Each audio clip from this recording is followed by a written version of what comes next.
来看台湾民主基金会董事长，以早拢是立法院长，执行长就协商来决定。严格风声讲，韩国瑜要互正大外交系教授罗业中来做执行长。早起有民间团体就去立法院抗议哦，伊嘛提出应对执行长零散的看法。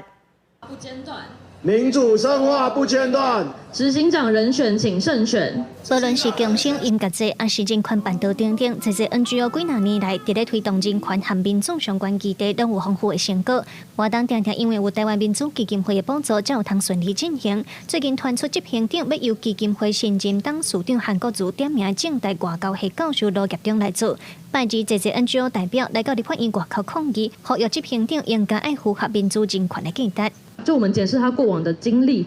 并不太能看到他在人权与民主或是人权基本上的价值上有任何的发言或是参与的经历。台湾民主基金会主管机关是外交部，长期推动台湾和世界民主阵营的交流，嘛帮助国内外和民主人权相关的教育活动。董事长照应过的例是由立法院长做，原来执行长是透过民主协商的方式决定，不是由董事长指派，所以引起争议。民团呼吁执行长应该爱经过协商，选出适当的人选。 我们要尊重的是民主制度下协商推举委任结果，让民主基金会有一个经得起各界检视的一个适当的人选。我们相信这样才对得起民主基金会第一线辛劳工作的同仁，才对得起数年来已然茁壮的公民社会。编团认为，台湾民主基金会身为国家级的基金会，伫民主深化和公民教育扮演真重要的角色。因表示，毋但韩国瑜演过反对香港民主运动的立场，互因不安，嘛惊新任的执行长无人权、民主等等的专业和意识，所以呼吁4月初10董事会改选就要谨慎。另外，民进党立法院党团是表示，韩国瑜是照惯例做董事长，